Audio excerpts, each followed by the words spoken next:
Yana Novostroykaga kelganimizda 77 kvadrat metrli 3 xonali xonadonimiz Yakkasaroy tumani Qushbegi mavzesida joylashgan. Hozir bir boshqa planirovkalarini tushuntirib o'tib ketaman.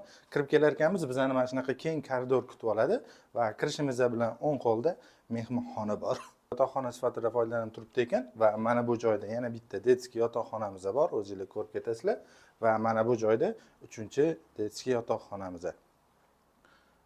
Xo'p, uyimiz Euro remont holatda. Mana bu oshxonamiz ham anchagina keng. Mebellari juda ham chiroyli turibdi ekan va stol zona, kuxnya mebellari tayyor o'rnatilgan va mana bu joyda o'zini alohida navisnoy balkonlari bor ekan. Xo'p, atmosferani ham ko'rib ketishinglar mumkin. Hop, bu yoqda общий sanuzelimiz joylashgan. Sanuzelda ham ko'rib baho berib ketasizlar.